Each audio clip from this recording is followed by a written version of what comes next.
Thank you for tuning in and welcome back, team. In today's home selling tips episode, you'll learn about real estate listing photography and sell killers to avoid. My name is Andrew Finney, your real estate geek. If you need help finding a top agent where you live, or if you simply want to drop me a line to say hello, my contact info is below. If you haven't already done so, please go ahead and subscribe to this channel now and like this video. Thank you. Okay, team, so let's take a look at this. Obviously, there's a lot of moving parts that go on with listing a home. Even if it's a seller's market, a buyer's market, or a balanced market, you always need a very strong plan of action. And it really begins with how we're going to market your house. Now, obviously, first impressions are lasting, and we only get one shot to get this right. Once your home goes on the market, if it has bad photography, people are going to be able to see it. So let's make sure that we take the time and do this right. So I'm going to go over 13 different kind of photo mistakes that I see all the time. Number one, just before we get started, always get a professional photographer to shoot at least 35 high definition photos of your home, and its best light possible to be used in your marketing plan of action with your trusted real estate advisor. So here, let's go ahead and talk about one of the biggest things that we see. And as we move through these, think about the homes that you've seen online, whether you're looking at your agent's website, Zillow, Realtor, or whatever. Think of those homes that really pop out at you, and then think about the ones that pop out at you for the wrong reason, and you're thinking, that's nasty, right? So the first thing that people do is they will actually make the mistake of going into a room and shooting a corner wall of that room. They'll just simply show you a corner. And you know, it kind of makes sense, because until you've tried to shoot a house, you're like, oh, okay, those photos are great, or those photos are lousy, right? But try to shoot a bedroom sometime, and especially if it's like an 8 foot by 8 foot or 8 foot by 10 foot room, it can present a little bit of a challenge. There's ways of shooting a room to maximize the size, to showcase how big that room is to a prospective buyer. Always get a professional photographer. They'll know how to do it. The second thing that people do, and I don't understand this, is they get like a fisheye look, and they try to get the whole room in, like maybe it's a bathroom or something, and maybe it's a little bit narrow, and they're trying to showcase the entire area. But the problem is it looks like you have a fisheye just kind of bloop, bloop, bloop, bloop, bloop, bloop, just looking at you out of a fishbowl, and it doesn't turn out right, nor does it give a good indication or representation of the room. Stay away from that. The third thing is, we've always heard the expression, grass is green on the other side. Well, how come it is with some of those photography of homes that we see that they take a picture of a plant or a patch of grass as opposed to just backing it up using a wide angle lens and go ahead and showcasing the entire landscape and its fauna and foliage that's available, so that someone gets a really good idea of how beautiful your yard is. Stay away from just small patches. So the fourth thing is if somebody's like outside looking in, why would we ever do that? It's kind of creepy, isn't it? If you're looking at those pictures that they're shooting into a window from the outside of the house as opposed to shooting on the inside of the house, and maybe you see the outside. But when you're looking inside the house taking a photography, there's a couple of things that you should be aware of there. If you're searching for a home, by the way, and you see that, you might want to just stay away, because why can't they get into the house? Is there a restraining order on them? Or is it a situation where maybe they don't own the house and they're trying to pull off a scam? So stay away from those outside shots looking in. It's not doing anyone any favors, and it's definitely not helping your first impression of your house. The sixth thing is if you have a haunted house look. Now, what does that mean? That means maybe you need to get your trees trimmed up, you need to get your landscape whipped in shape, and you need to work on your curb appeal. Stay away from like dark in areas, and especially whenever you're getting ready to take a photo shoot, shoot it at the height of the light of the day. So height of the light of the day will really help provide a beautiful, beautiful, beautiful glowing ambiance to your home. Now, there are some cases, depending on the properties, where you might also want a night shoot done to showcase your home as a what it looks like at night. Normally you see those kind of photographies going on in higher end properties than the majority of homes. So keep it in mind though, whenever you get ready to shoot, you want to shoot most homes in the day, and even with those higher end properties, you want to shoot those in the daylight to give people an interpretation of what that home truly looks like. Now, the seventh thing is letting the sunshine in. Now, it would seem like this is obvious, but a lot of times when people get ready to take photography of their home, they don't really think about prepping the home prior to getting it ready to get a photo shoot, whether you're doing it yourself or the professional photographer. Again, I always recommend the professional photographer. It's going to really help you out and make your home beautiful. You only get one shot at this, so get it right. So letting the sunshine in, open up all those drapes, open up all those blinds, turn on all the lights that you have, all the overhead lights that you have, all the lamps that you have, and make sure that if you have ceiling fans, turn the fan blades off, but leave the lights on. It'll go a long ways to making your house on the inside pop in professional listing photography. The 8th thing that people do is please declutter your house and pick it up. No one wants to see yesterday's food. Nobody wants to see the trash out next to the door. Nobody wants to see dirty clothes on the floor. I mean, think about this from a common sense approach. We're asking a buyer to marry your home. They're marrying a 30-year fixed mortgage in many cases on your home.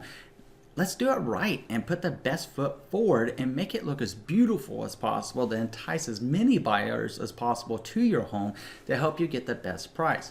Now, the 9th thing that people do is kind of like, okay, I guess my house sitting horizontally wasn't good enough, so I'm going to take a shot of it vertically. Okay, so different perspective, maybe this or maybe that going on. I don't know how that's going to help sell a house. Stay away from those photos. If you're going to do that, go ahead and rotate that thing clockwise or counterclockwise as necessary, and get your home sitting up the right direction.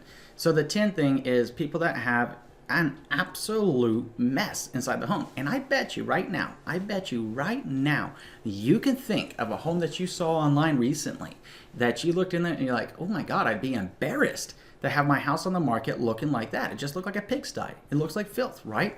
Well, if your house looks like that and you're wondering why it's not selling, pick up your trash, pick up your stuff and make it look good. Home staging goes a long ways to getting your home ready for the listing photography, and keeping it in that condition goes a very long ways to getting your home sold as quickly as possible for the most money available in any given market.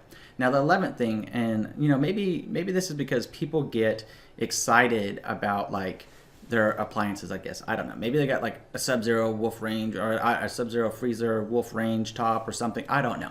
But they'll take like ultra close-up shots, like they'll show the digital panel. Maybe that was something that was really cool to you, and that's why you bought those appliances. But when it comes to showcasing a home, you don't need to be taking ultra close shots of appliances and then putting it out as the first impression of your property. Don't do that. Let them discover that on their own. Let them see that themselves and get delighted by seeing what kind of appliances that you're leaving with the property. Don't take pictures of them. Not like ultra close-ups at least, okay? And obviously they're going to be in kitchen shots, but not ultra close-ups. So the 12th thing is, okay, watch the blur. When's the last time that you saw this? I bet you if I do this right now, the frame rate on this camera is going to make this look a little bit blurry as I'm waving my hand, isn't it? So if I'm doing this, it's blurring and it's kind of cutting out or whatever. Well, so guess what? If you're taking professional listing photography and you have a blurred home, how is someone supposed to see the details? When you're watching television at night, do you like your HD or Ultra HD or Super Ultra HD television crisp and clear? Or do you like it looking like we were accustomed in the 1970s and 1980s, where it's a little bit grainy and that was a clear picture back then? I'm willing to bet you prefer the clearer, crisper picture, and the same is true with listing photography. Now, the 13th point that people make a lot of mistakes with is actually bad bathroom angles. And please, for reference, flush your toilet before you have a photographer out and before you're taking pictures. I have seen that before, and that's pretty revolting to a lot of people. And if they liked the house until they saw that, now they just got turned off because nobody wants to see refuse, right? So make sure that you're getting the right angles. The best way to do this, there's a couple of different ways. Number one, talk to your trusted real estate advisor about hiring a professional photographer to come in and professionally shoot your home, okay? Now, the second thing is, when we're talking about home staging will go a long ways, like a really long ways, to helping you get your home sold. When I talk to people, it's like 5-1-5 another, whether they like it vacant or whether they like it staged. At the same time, I have noticed a sharp trend in people that stage their homes, or at least ways use what they have to stage their homes, will get that home sold quicker because it helps people visualize their stuff in there. For the ones that might be vacant, or even the ones that have some nice stuff in it, you can use a website called padstyler.com. So padstyler.com, the referral link's down below. If you use that referral code, you get 10% off. And full disclosure, I'll get a little bit of money on that to continue making even better videos. But go ahead and use that link down there. It's really cool because if you take a picture of a room, or if you don't like the furniture you have in your room, you can essentially make it like a blank canvas, plug and play different kind of furniture, different kind of art onto the walls to make it like a model home in the pictures. Now what this does is it actually provides a prospective buyer with a better idea of what your home could look like.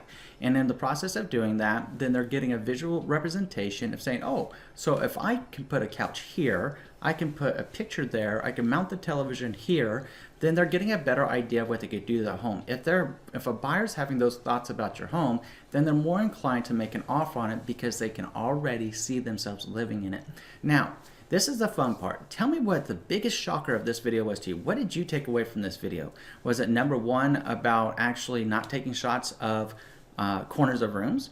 Or was it maybe number 4 when we're talking about outside looking in pictures that's really appalling? Or maybe we're talking about number 10, which is unfortunately a big problem, having an absolute utter mess in your home. Tell us what you're thinking about this video along with your savvy listing photography tips in the comment section below. Now, I'm going to put my contact information up. If you need help finding a top agent where you live, or if you simply want to drop me a line to say hello, I always love to hear from you. If you haven't already done so, I'm going to ask you to do 3 things. Number 1, please subscribe to this channel. Number 2, please like this video. And number 3, please share this video around with someone you know is going to be able to help. Thank you so much for watching this video today, team. In between now and next time, I'm wishing you and yours a lifetime full of love, wealth, abundance, and happiness. See you soon.